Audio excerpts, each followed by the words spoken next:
abençoe a nossa irmã Débora, possa estar sempre apta para estar adorando e bendizendo ao nome do nosso Salvador.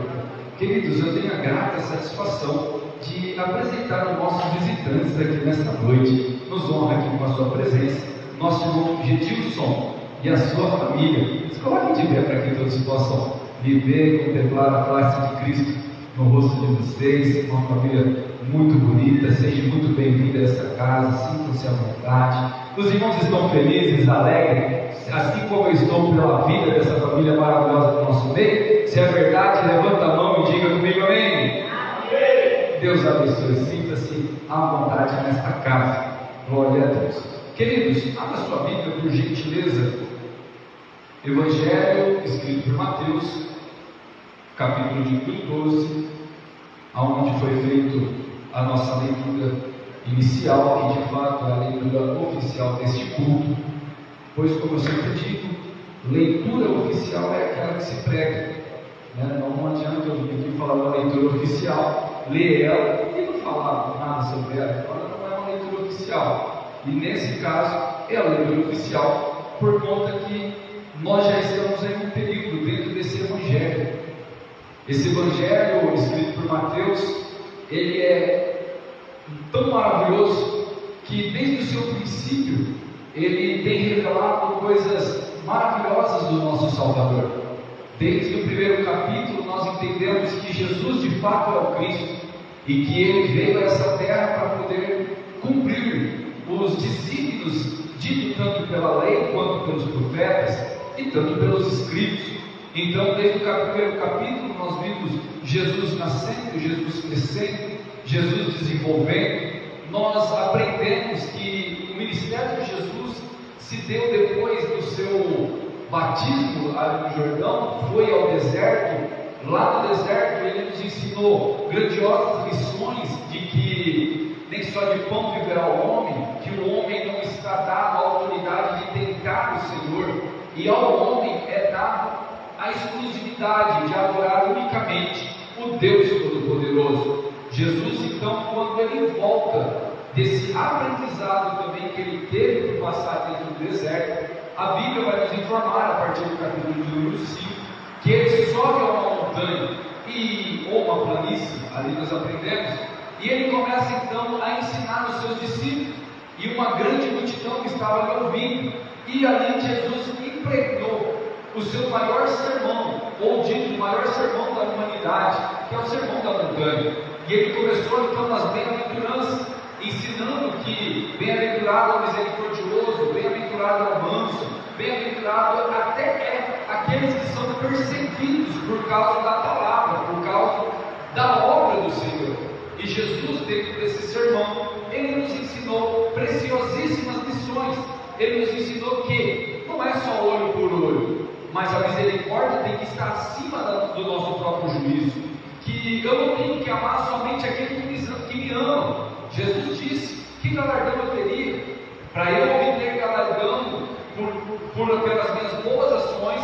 Eu tenho que fazer os meus bons frutos aparecerem diante dos homens, para que eu seja glorificado? Claro que não, para que Deus possa ser glorificado através das nossas boas atitudes. Então, Jesus, nessa pegada, ele veio ensinando que eu tenho que perdoar aquele que me ofende, eu tenho que amar aquele que me ofende, para que eu possa ser filho do nosso Pai que está no céu. E depois, então, que Jesus ensina por palavras, ensina acerca da Torá, ensina a aplicação da lei, lá nesse sermão, nós aprendemos a partir do capítulo de número 9, que Jesus desce e ele começa ensinando então por obras, cumprindo agora as profecias, dando então ênfase naquilo que os profetas haviam dito que ele iria fazer, porque Jesus, ele veio segundo a lei para ensinar a lei, e veio segundo agora os profetas para cumprir os desígnios. E quais eles eram? Primeiro, curar os enfermos. Segundo, expulsar os demônios. Então Jesus começa a agir com prática, e quando ele desce da montanha, ele dá de topa com o enfermo, cura o enfermo, ele sai dali de novo com o endemoniado, liberta o endemoniado, vai até a casa de Pedro, cura a sogra de Pedro, sai dali e continua fazendo prodígios, milagres, maravilhas, até que Jesus chega em um ponto aonde ele precisa agora instruir os seus discípulos. E os seus discípulos estão ali ao pé do mestre, ouvindo atentamente o que Jesus ia dizer. E Jesus diz claramente para os seus discípulos o seguinte: eu estou enviando vós, ovelhas, no meio de lobos. E nesse período nós brecamos por 3 quarta-feiras para falar acerca do capítulo de número 10, aonde Jesus deu preciosas instruções para os seus discípulos, para os apóstolos, contudo servindo de base e de modelo para a igreja, porque nós aprendemos que depois que Jesus foi assunto ao céu, os discípulos e os apóstolos deram sequência naquilo que aprenderam por toda a peregrinação de Cristo Jesus. Então Jesus nesse período ensinou que eu e você devemos de estar em conexão com o Pai, para que possamos estar de pé diante das lutas que vêm contra a nossa vida cotidiana, a nossa vida ministerial, a nossa vida conjugal. Nós temos que estar ligados ao trono da graça, em pé de igualdade, tanto na oração quanto na leitura da palavra, porque eu não posso ter um crescimento deturpado, porque eu tendo um crescimento deturpado, eu vou distorcer as verdades ditas através das Escrituras. Eu vou ler algo das Escrituras, interpretar ela segundo a minha vontade e aplicar ela para o povo, empenhando dentro do coração do povo heresias destruidoras. É por isso que nós vemos muitas coisas acontecendo no meio da igreja atual, aonde dissomam da verdade das Escrituras. Pessoas adorando mais o milagre do que aquele que pode fazer o milagre. Pessoas se dobrando a líderes, abre aspas, que se botam em lugar de autoridade, fecha aspas, e as pessoas ficam servindo homens por causa de imposição, por causa de homens que se denominam autoridade espiritual e oprimem ovelhas para ter o seu próprio benefício.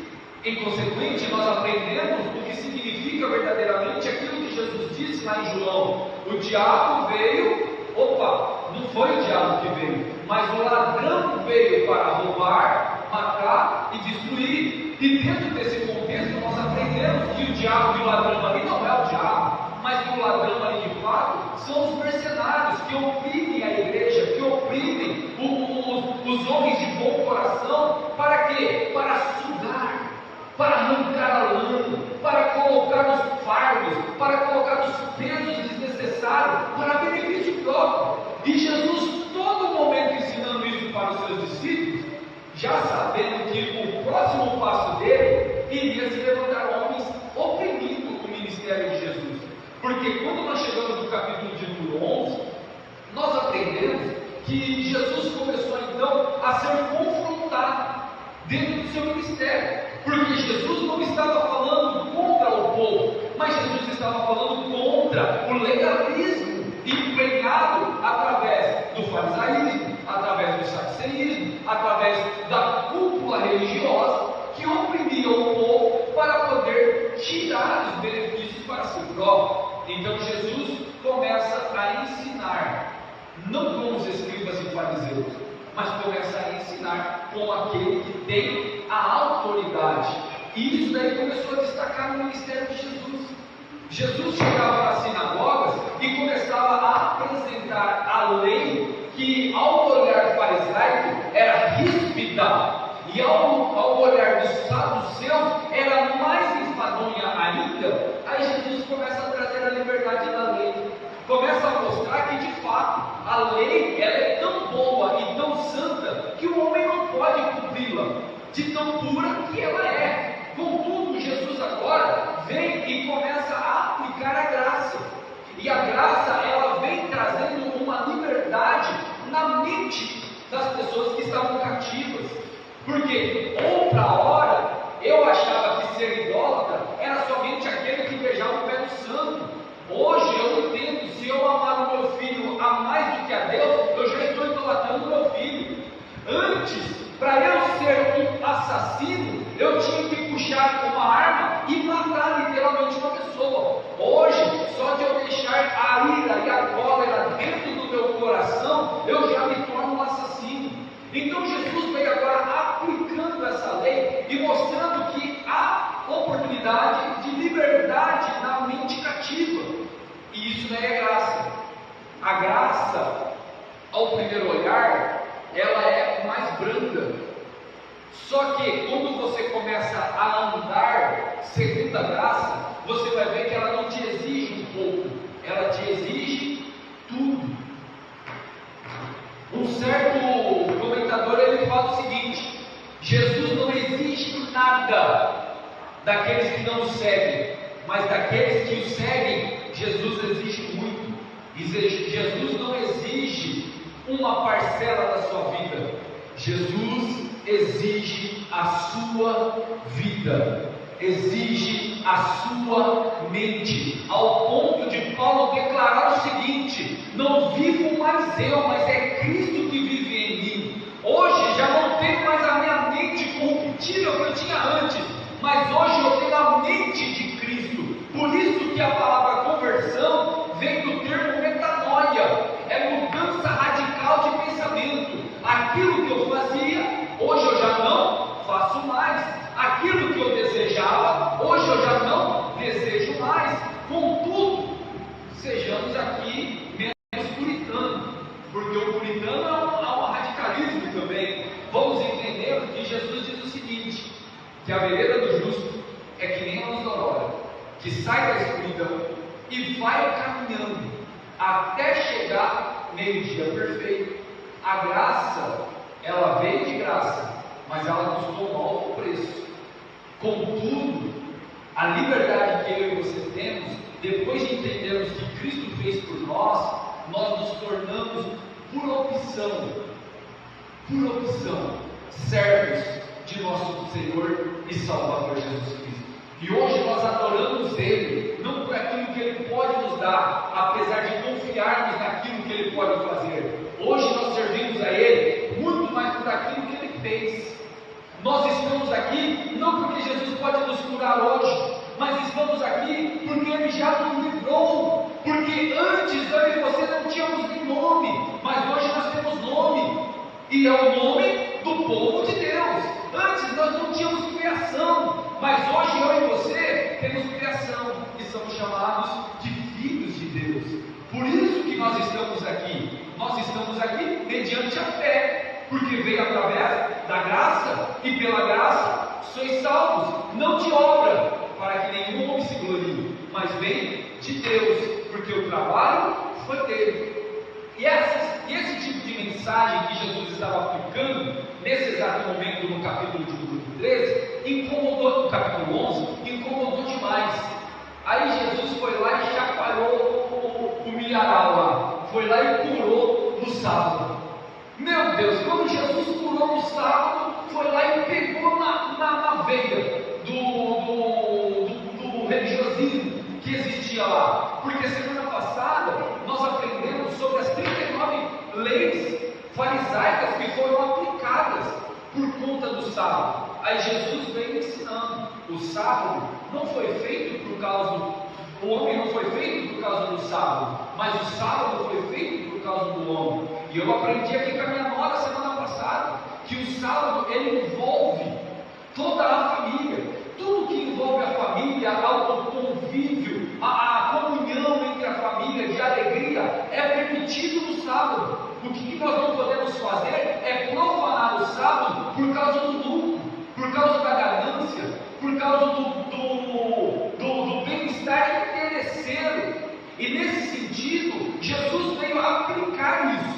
E foi aonde que Jesus usou a parábola da ovelha e falou o seguinte: qual de vós, tendo uma ovelha que cai no buraco, não vai lá salvar a ovelha? Contudo eu te digo, vale muito mais uma vida do que uma ovelha. Olha só o que Jesus está ensinando. Jesus está ensinando o seguinte: lembra da parábola das 100 ovelhas? Vocês lembram da parábola das 100 ovelhas? E eu já vi pregador pregando em cima daquela parábola que eu fico olhando e falando: poxa, da onde ele tirou aquilo? E o texto é tão simples. O pastor, guarde isso, o pastor que deixou as ovelhas no redil não é o pastor da igreja,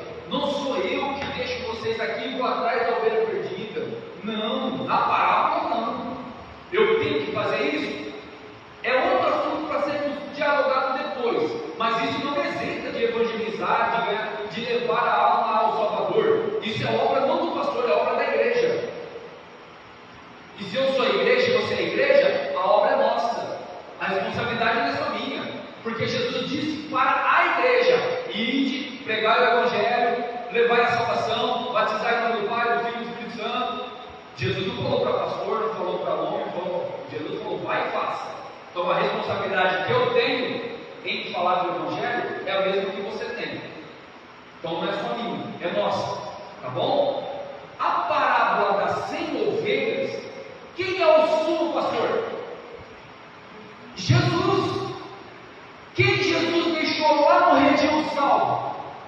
Toda a criação que não se contaminou, que não estava perdida. Quem é a ovelha perdida? Eu e você. Nós éramos a ovelha perdida. O que Jesus fez? Deixou toda a ovelha lá no redil, veio até a terra para buscar a ovelha que estava perdida. Eu e você. Então a parábola está dizendo literalmente do sumo pastor que veio resgatar as ovelhas que estavam perdidas, porque eu e você já estávamos condenados à eternidade de sofrimento. Não é que nós íamos para o inferno, nós já estávamos lá. Não é que eu preciso fazer o mal para ser condenado, não, nós já estávamos condenados. Contudo, houve a promessa desde a queda, desde o pecado, que da semente da mulher, ou da semente da mulher, nasceria um que resgataria. É daí que você vai entender o porquê do nome Eva, porque Eva significa mãe de viventes, ou aquela que carrega a vida. É aí que você vai entender que Adão olhou para a mulher e falou assim: de você virá a vida.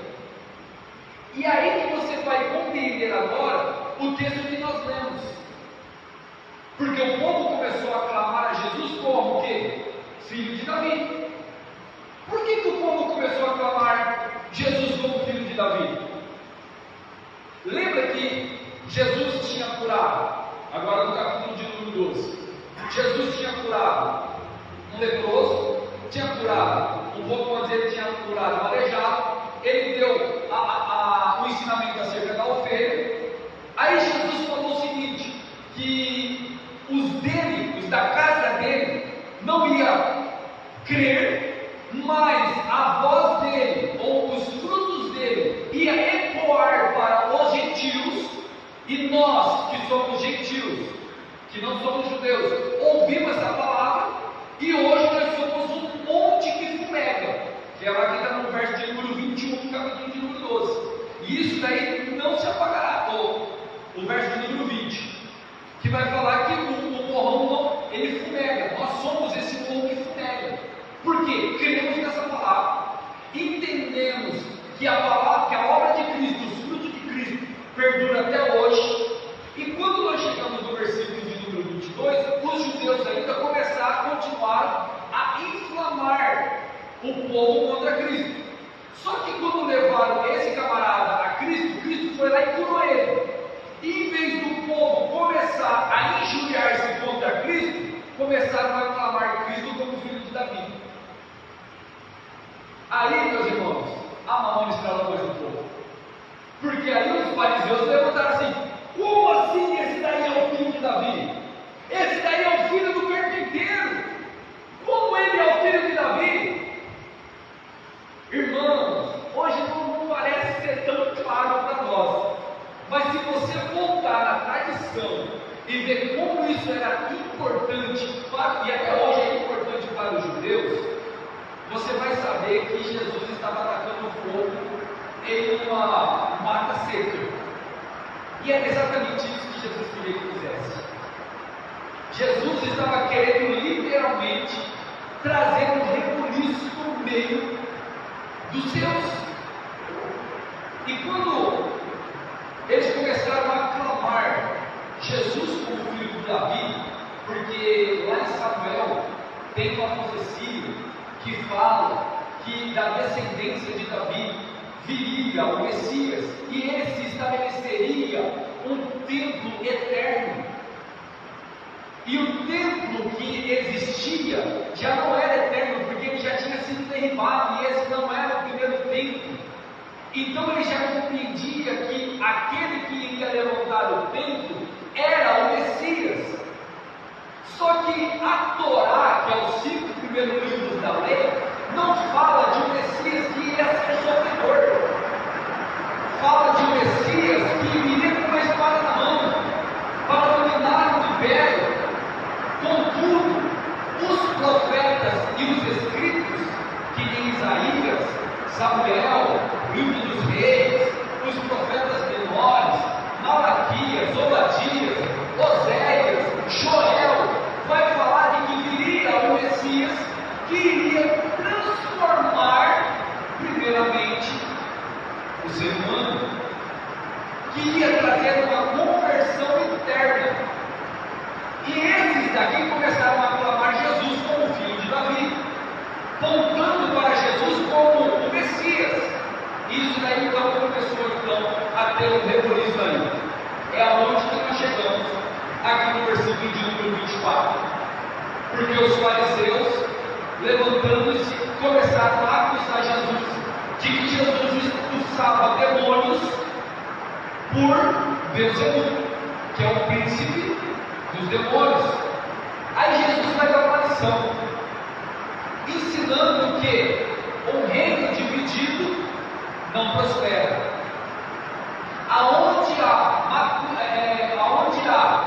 contendas, aonde há discórdia, aonde há empatia, não há prosperidade.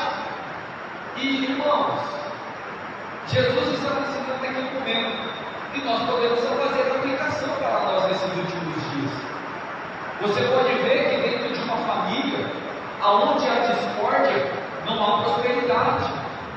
Pode até ter dinheiro, mas pode ser que seja a única coisa que exista dentro daquela casa, só dinheiro.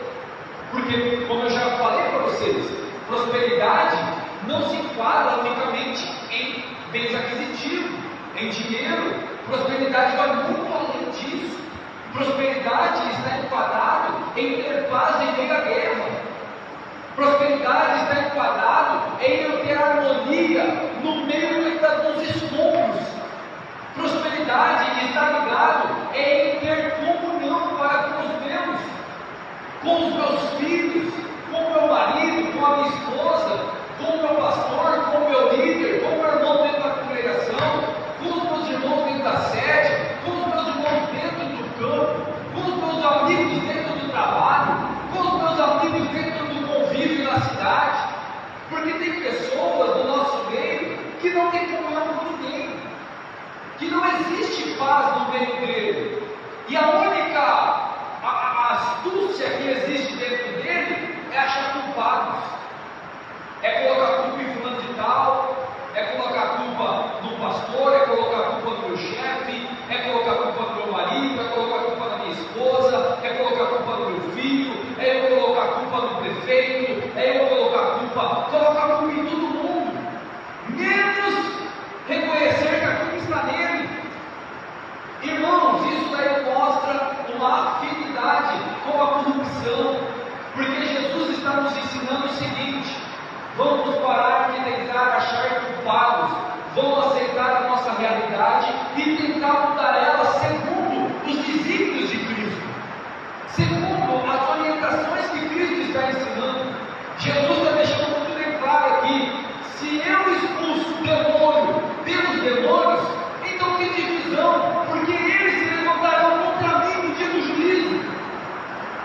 Porém, se eu expulso demônio pelo poder de Deus, então é chegado o reino de Deus sobre as nossas vidas. Jesus deixou isso muito bem claro ali para eles. Sabe o que Jesus está deixando cristalino para eles? Sabe o que é? É chegado o reino de Deus para todos. E quem quiser entrar dentro desse reino, negue-se a si mesmo, tome a minha cruz e siga-me.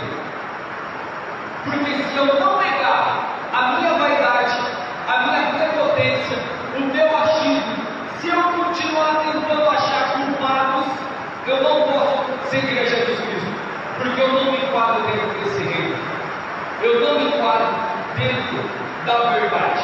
Olha lá o que diz o versículo 29. Ou como pode casa de um homem valente e furtar os seus bens, se primeiro não amarrar o valente, saqueando então a sua casa, quem não é comigo é contra mim, e quem comigo não ajuda, espalha. Jesus está falando, presta atenção nisso. Nesse momento, Jesus não está falando simplesmente para os fariseus ou os religiosos do seu momento. Ele está falando também para os seus discípulos, porque os discípulos estavam ao pé dele. A multidão estava ali vendo o que? Jesus fazendo milagre. A multidão estava vendo Jesus curando o leproso, expulsando o demônio, ensinando os religiosos. Só que, é o que eu falei, não eram só esses que estavam ali, os seus discípulos também estavam ali. E Jesus deixa muito claro: quem não é comigo é contra mim. Aí eu pergunto para você: se Deus é por nós, quem é contra nós? E a pergunta é: e se Deus for contra nós, quem será por nós? E se Deus reprovar as nossas boas ações, quem nos justificará? Quem irá nos socorrer? Como diz Jacorim Colorado, né? Quem irá nos socorrer? Irmãos, o negócio é muito sério. Eu só vou entender que eu estou apto ao reino de Deus se eu tentar ajudar as pessoas. Porque muito entre nós ama colocar raiz de amargura no meio do povo, ama colocar contenda e intriga no meio da igreja. O escritor aos Hebreus diz o seguinte: antes, vamos ler o que está escrito lá para eu não falar errado para vocês? Hebreus capítulo de número 12. Olha lá o que está escrito.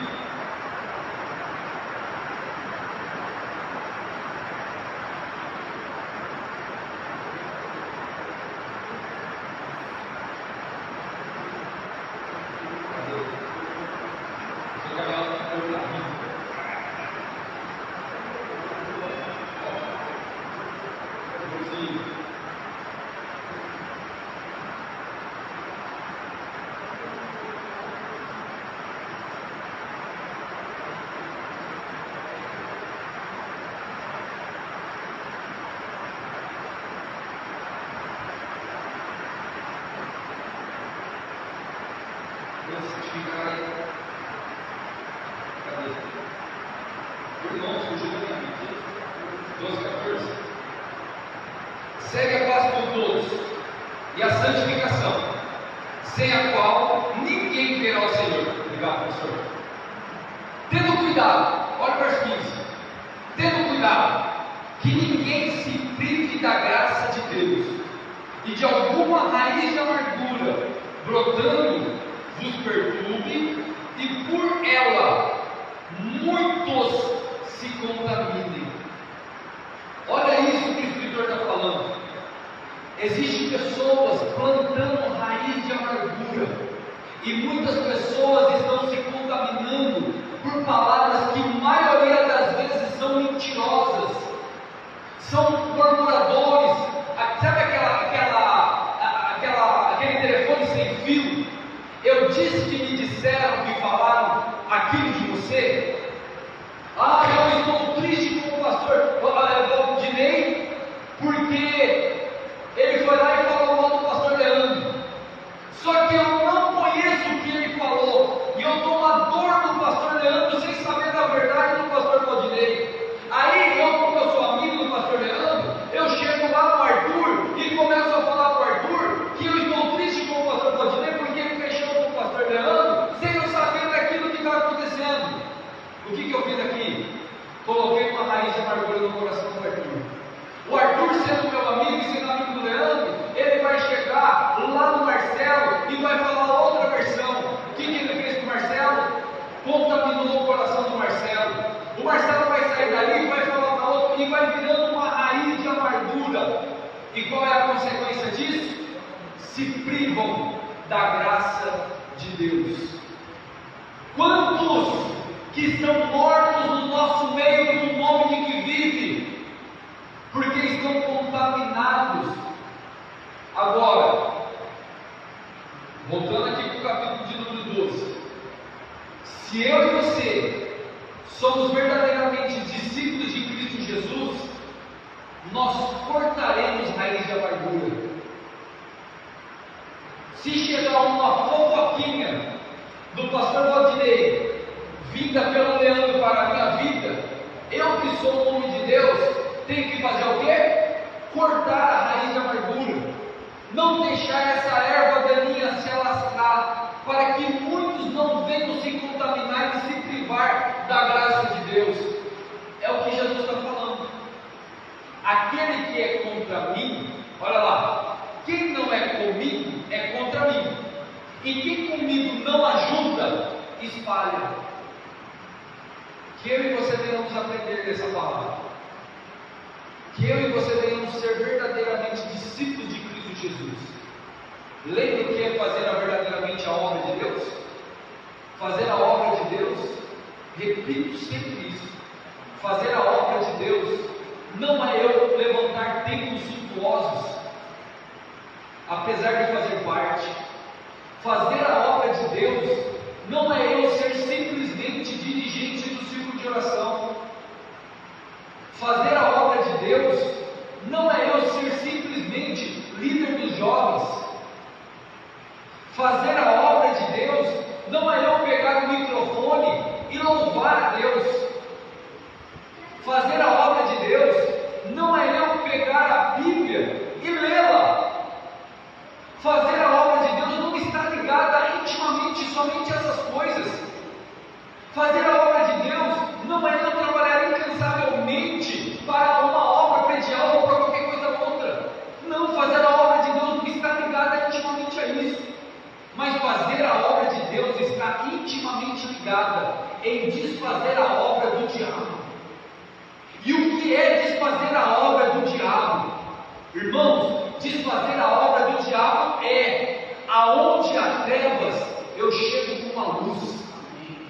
Desfazer a obra do diabo, aonde há contaminação, eu chego com a purificação do Evangelho. Aonde há discórdia, eu chego com unidade. Aonde intriga, eu chego com a paz. Isso é fazer a obra do Senhor. Fazer a obra de Cristo é desfazer a obra do diabo. E eu só vou fazer a obra de Cristo se eu estiver intimamente ligado com Cristo Jesus, unindo as pessoas e não espalhando. Contudo, meu irmão, vocês sabem, eu não prego a uniformidade. Ninguém é igual a ninguém. Eu não sou igual ao pastor Leandro. O pastor Leandro tem as características dele, tem a mente dele, tem o jeito dele, ele tem a família dele, ele dirige a família dele. Contudo, eu tenho o meu jeito, a minha intelectualidade, a minha família, eu dirijo a minha família do meu jeito. Contudo, temos a mesma unidade, porque o nosso pensamento está ligado em Cristo. Ele fazendo do jeito dele na casa dele, eu fazendo do meu jeito na minha casa, e nós dois caminhando no mesmo caminho, porque o caminho que nos levará à salvação é Cristo Jesus, porque sem Ele ninguém verá o Senhor. Então, irmãos, nós temos que ter isso na nossa consciência e na nossa mente. Não temos que ser igualzinhos, usar a mesma burca, usar a mesma roupa sacerdotal, usar a mesma peregrinação. Ai, nós temos que falar a língua da mesma, a congregação do Canaã tem que ser igual à congregação do Veracruz. Não existe isso. Cada congregação tem seu estilo de trabalho, tem o seu jeito de fazer. Contudo, nosso foco é a unidade do corpo de Cristo, e o nome do Senhor é glorificado através das nossas boas ações. As nossas boas ações têm que ser para exaltar o nome do nosso Senhor Jesus Cristo. Amém, meus irmãos? Deu para entender até aqui? Então nós chegamos agora no versículo de número 31. Olha só o que está escrito no versículo de número 31. Portanto, eu vos digo, todo pecado e perdoará aos homens, mas a blasfêmia contra o Espírito Santo, contra o Espírito, não será perdoada aos homens. E se qualquer dizer alguma palavra contra o Filho do Homem, seria perdoado. Mas se alguém falar contra o Espírito Santo, não lhe será perdoado, nem neste século, nem no futuro. No contexto, o que estava sendo aqui a blasfêmia contra o Espírito Santo? É simples, no contexto está bem explícito. Jesus foi acusado de fazer o quê? De expulsar demônio por Beelzebub, não é isso? No contexto estamos nessa pegada aqui. Jesus está asseverando aos seus ouvintes: toda a obra do Espírito Santo que é atribuída a Satanás é uma blasfêmia, e toda a obra de Satanás que é atribuída ao Espírito Santo é uma blasfêmia. O que está faltando na igreja hoje? Discernimento. Lembra que eu tenho ensinado vocês que dom espiritual não mostra qualidade espiritual de ninguém, santidade de ninguém? Por quê? Eu posso ser dotado do Espírito Santo, de dons espirituais, posso ser dotado de dons espirituais, colocar a mão sobre o endemoniado, e o endemoniado ficar são. Se isso não fosse verdade, eles nunca acusariam Jesus disso. Pare e pense. Eu posso ter o dom de cura, colocar a mão sobre o enfermo, curá-lo, e está cheio de ódio e de rancor dentro do meu coração. Eu posso estar falando da verdade de Cristo com rancor no coração. Nós lemos isso agora, está bom? Jesus está ensinando o seguinte: a igreja precisa ter discernimento e parar de ficar colocando títulos de homem de Deus em homens que não tem nada a ver com fruto do Espírito. Lembra que Jesus falou naquele momento? Senhor, mas em teu nome nós expulsamos demônio, em teu nome nós fizemos sinais, prodígios e maravilhas. E Jesus falou o que para eles? Apartai-vos de mim, que eu não vos conheço. E olha que eles estavam fazendo sinais e prodígios e maravilhas, fazendo aleijado andar, fazendo fogo do céu descer, fazendo um movimento com a eloquência. Irmãos, o falso profeta não vem com uma tarjeta na testa falando: eu sou um falso profeta.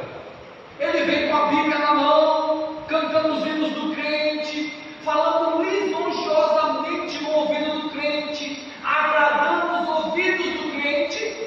Judas nos ensina falando o quê? Para interesse próprio. Opa, irmão, a Bíblia é maravilhosa, só erra quem quer. Só é enganado quem quer. Eu já fui taxado quando eu cheguei no Canaã, pastor. Eu não contei para o senhor. Quando eu cheguei aqui no Canaã, eu recebi um apelido. Vocês lembram qual foi o apelido que eu recebi? Barra vaso. Porque sabe aqueles vasos cheios de óleo?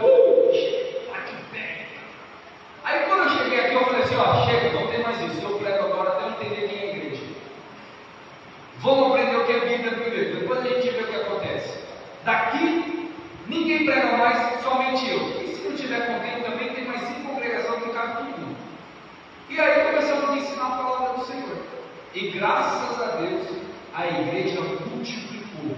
Por quê? Por causa de mim? De maneira nenhuma, meu filho. Eu não devo nada para a igreja, eu não morri para a igreja, não. Eu não sou dono dessa igreja aqui, não. Estou aqui, amanhã ou agora eu posso ter um fulminante e ir embora para a glória. Ou eu posso ter transferido e outra para a congregação. Contudo, quem fez a obra é a palavra, é um ensinamento. E a igreja aprendeu a ter discernimento, entendeu que dom espiritual manifesta. Contudo, você quer entender quem é um homem ou uma mulher de Deus? Olha para os frutos dela, olha para os frutos, o caminhar dele, vê lá se ele é benigno, se ele tem mansidão, domínio próprio, longanimidade, vê se ele é hospitaleiro, vê se ele domina a palavra, vê se ele tem amor, vê se ele tem compaixão, vê se ele é misericordioso, vê se ele está apto a receber até a afronta, e olha para a reação dele. Você quer entender quem é o homem de Deus? Olha para os frutos. E Jesus está deixando muito bem claro: ai daquele que atribui obra de Satanás ao Espírito Santo. Quer um exemplo? Você já viu essa onda dessa unção do cachorro, unção do riso, unção de não sei da quanta, aí cai lá para as campanhas da meia-noite, os 12 não sei o que de Daniel, e não faz o não sei o que, aí é copinho com água, aí é olhinho ungido, aí é não sei o que, aí fica lá, o óleo ungido me curou. Irmãos, isso daí é atribuir obra de Satanás ao Espírito Santo. Jesus nos disse: basta-lhe a fé. E a fé é o firme fundamento das coisas que não se vê, mas é a certeza das coisas que se esperam. Os reformadores disseram: só o Espírito, somente a fé é suficiente. Somente a fé. Eu não preciso de campanha, eu não preciso de oração forte, eu não preciso de óleo ungido, eu não preciso de copo com água, eu não preciso de pastor, eu não preciso de sacerdote, eu preciso de fé em Cristo Jesus. Eu disse para vocês e vou sempre repetir: não espere eu orar por você, você mesmo entre no seu átrio e fale com o seu Deus em secreto, que te ouve em secreto. Muito entre nós vem na igreja para receber milagre, e aqui não é lugar de receber milagre, aqui é lugar de glorificar a Deus, de ofertar a Deus, e se Ele quiser, por sua vontade, glória e poder, Ele faz milagre, prodígios e milagre maravilhoso no nosso meio. Do caso ao contrário, meus irmãos, eu e você vamos ficar queimando palha, vamos ficar aqui espalhando aquilo que Deus quer que ajunte. Muitos companheiros estão perdendo a salvação, estão se desviando do caminho por causa do interesse próprio. Irmãos, o nosso interesse tem que estar nas Escrituras, de honrar o Senhor pela fé e de amar Ele por aquilo que Ele fez pela salvação de nossas almas, e andar convicto de que em breve, muito em breve, Ele voltará para buscar uma igreja santa, lavada e redimida de todo o pecado. Quantos que não estão querendo dizer Maranata, porque estão presos com os desejos dessa vida, estão querendo casar primeiro, estão querendo enriquecer primeiro, estão querendo ser bem sucedido primeiro. Irmão, tudo isso é vaidade, se queimará no fogo, vai se queimar. Sabe aquela mansão que você sonha em ter, ou se você já tem, vai queimar no fogo. E a pergunta é: e a tua alma para onde vai? Qual é o galardão da tua alma? Qual é o desejo da tua alma? Qual é o anseio da tua alma? Porque blasfêmia contra o Espírito Santo também está ligada, sabe do quê? Em viver no pecado e morrer no pecado. Porque enquanto há vida, há oportunidade de salvação. Mas se eu ando no pecado, vivo no pecado e morro no pecado, haverá tormento, não somente nessa vida, mas na outra, porque viver nessa terra não é só viver. Nós andamos nesse mundo como se o mundo não fosse acabar, nós andamos nessa vida como se fôssemos viver eternamente nessa terra. Não, meus irmãos, o próprio Jesus já disse: do que adianta ganhar o mundo inteiro e perder a sua própria alma. Jesus está orientando aqui, está na hora de nós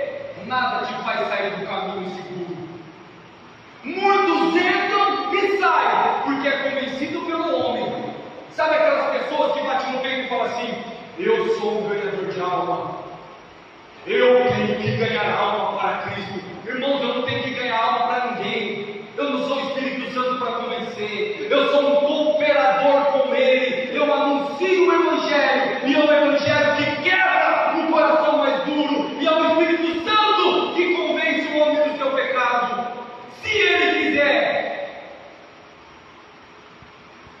Jesus está deixando muito bem claro para a sua igreja: não se engane, não flerte com os desejos da carne, porque eu enviei vocês no meio de lobos, sendo ovelha, e lobo devora ovelha. Não flerte com o pecado, não seja amigo daqueles que não querem ter intimidade com Deus. Fuja do murmurador, fuja daquele contendeiro, fuja daquele que quer colocar raiz de amargura, fuja desses que têm palavra lisonjeosa. Porque quando nós chegamos no verso 34, olha só o que está escrito: raça de víboras, como podeis dizer boas coisas sendo mal? Irmão, olha o que Jesus está falando: raça de víboras, como podeis vós dizer coisas boas sendo mal? Pois do que há em abundância no coração, disso fala a boca. O homem bom tira coisas boas do seu tesouro, do tesouro do seu coração, e o homem mau, do seu mau tesouro, do seu tesouro tira coisas más. Mas eu vos digo que toda palavra ociosa que os homens disserem, hão de dar conta no dia do juízo. Vamos entender isso daqui? A boca fala o que o coração está cheio. Jesus deixou isso muito bem claro, não é? Só que se você pegar e entender o texto, você vai compreender perfeitamente isso daqui. Mas eu vou dar uma construída aqui no cenário para ficar mais palpável para o nosso contexto. Eu acabei de falar aqui sobre aqueles camaradas que vão chegar naquele dia e falar assim: Senhor, mas em teu nome nós expulsamos demônio. Senhor, em teu nome nós fizemos sinais, prodígios e maravilhas. Lembra disso? Eles não estavam falando coisas boas? Eles não estavam fazendo boas ações? Estavam ou não estavam? Estavam fazendo, não estavam? E o coração deles não estava cheio daquilo ali. Então, como que eu entendo que a boca fala o que o coração está cheio? Até as palavras boas, até as boas ações, com a motivação errada, as boas ações, as palavras boas, com a motivação errada, se torna a palavra ociosa. Jesus prefere muito mais o homem mau fazendo maldade. Jesus prefere muito mais o homem mau fazendo maldade, porque ele está sendo sincero na sua maldade, do que o homem mau fazendo bondade. Deu para entender? Jesus prefere muito mais o homem mau fazendo maldade, porque ele já é aquilo ali. Ele não está sendo hipócrita, ele é mau, ele é perverso, ele tem a mente má. Jesus não está preso com aqueles que é mau e estão fazendo maldade. Jesus está corrigindo aqueles que são maus e estão fazendo maldade em nome do Espírito Santo. Jesus não está pé da vida com aquele que está falando mal porque é mau, mas Jesus está pé da vida com aqueles que são hipócritas, aqueles que são atores, que são artistas de palco.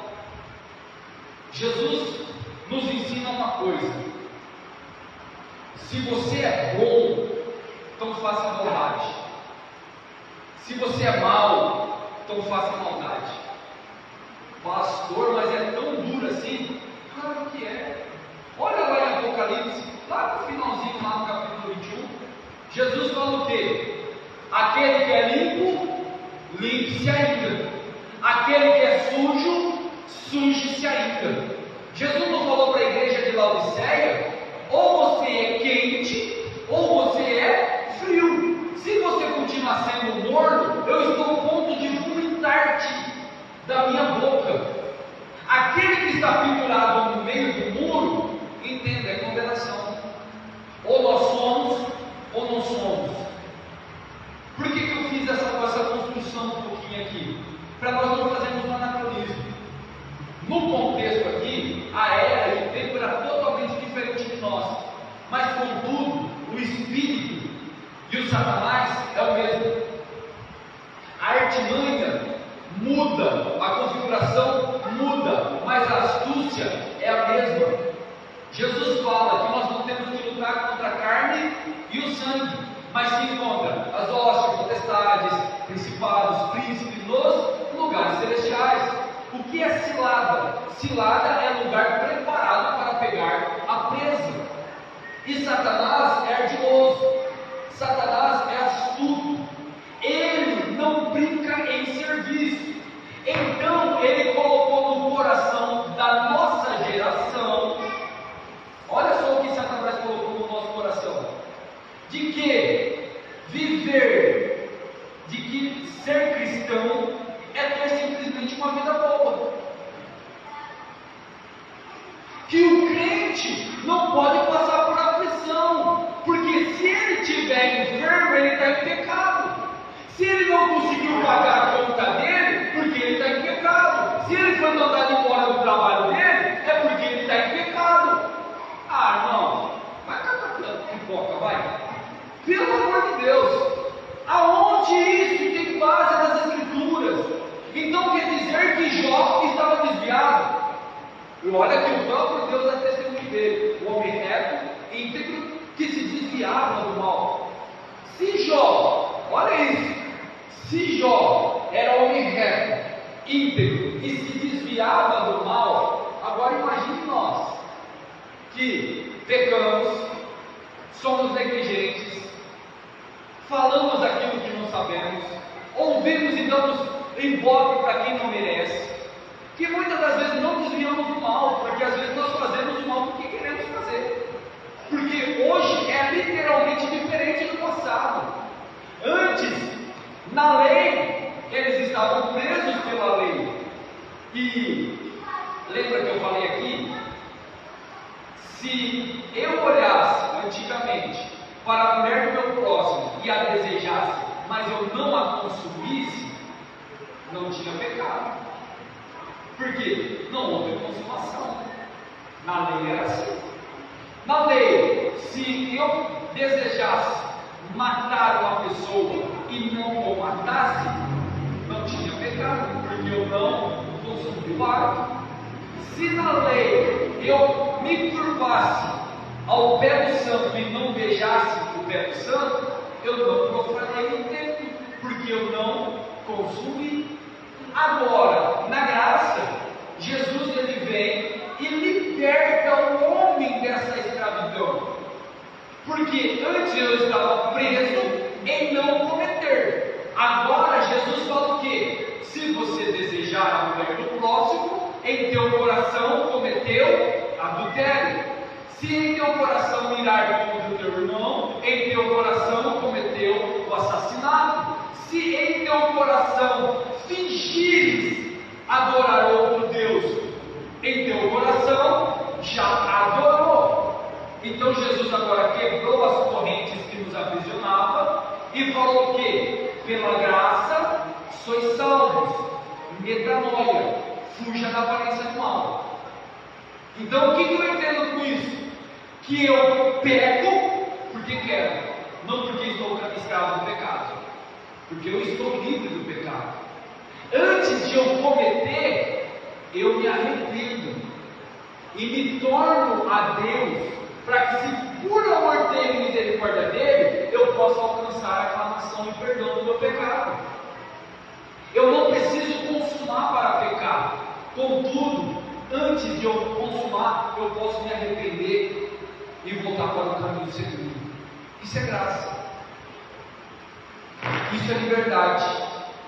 Isso é não estar preso na lei e nem no pecado.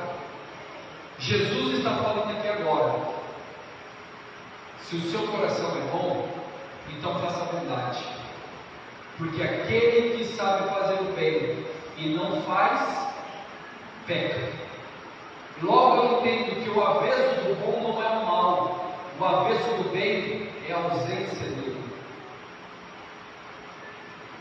O avesso do mal, do pecado, é deixar de fazer o bem. E fazer o bem está muito mais ligado na sinceridade, na motivação, do que nos estados. Quer um exemplo para nós encerrarmos? Eu encerro aqui para a semana que vem. Igreja de Filipe, Apocalipse capítulo 3. Uma igreja extremamente estruturada. Eu conheço as tuas obras, eu sei que você sofre as aflições, nega os falsos profetas, trabalha incansavelmente, não está regredindo. A igreja de Éfeso era uma igreja teologicamente robusta, porque até então era o próprio João que era o pastor daquela igreja. Era uma igreja evangelisticamente ativa, estava pregando, estava convencendo. Era uma igreja que não estava estagnada, era uma igreja que estava avançando, tanto espiritualmente, fisicamente, intelectualmente. Contudo, recebeu a maior severidade de Cristo. Tenho, porém, contra ti o quê? Que deixaste o teu primeiro amor. Aqui o deixar o primeiro amor não está ligado nessa interpretação errônea que existe. Qual é a interpretação errônea que existe? Me converti, voltei ao Evangelho, estou aprendendo, estou fazendo a obra. Estou aqui, gás, fazendo. Aí vai passando-se o tempo, eu vou, abre aspas, esfriando no amor, fecha aspas. Aí eu sento, já não faço mais nada, já não tenho o mesmo gás da primeira conversão, de quando eu vim para a igreja. Aí vem os pregadores e emocionalistas e falam o quê? Você precisa voltar ao primeiro amor, você precisa voltar a fazer a obra de Deus como você fazia quando você se converteu, você precisa fazer isso e fazer aquilo. Irmão, não tem nada a ver uma coisa com a outra. Olha o texto, a igreja não estava parada, a igreja estava ativa, a igreja estava fazendo a obra. Eu olhando para essa igreja, eu me sinto envergonhado, porque eu não chego nem 10% dela, porque é uma igreja que está totalmente empenhada em fazer, contudo, com a motivação errada, fazendo porque estava crescendo. Irmãos, entenda uma coisa: até a repreensão do pastor, antes da repreensão tem que ter o amor primeiro, porque senão se torna afronta, se torna ofensa. Tudo que nós vamos fazer, temos que colocar o amor na frente. É o que Jesus está falando. Homens, raça de vírgula, como podeis dizer boas coisas, sendo que o teu coração é mau? Antes de falar do amor de Cristo, coloca o amor na frente. Antes de reger o ciclo de oração, coloca o amor na frente. Antes de reger os jovens, coloca o amor na frente. Antes de evangelizar, coloca o amor na frente. Antes de vir para o culto, coloca o amor na frente. No caso ao contrário, estaremos blasfemando contra o Espírito Santo de Deus. Irmãos, isso é muito sério e urgente. É necessário não só eu falar, mas vocês falarem também onde vocês chegarem.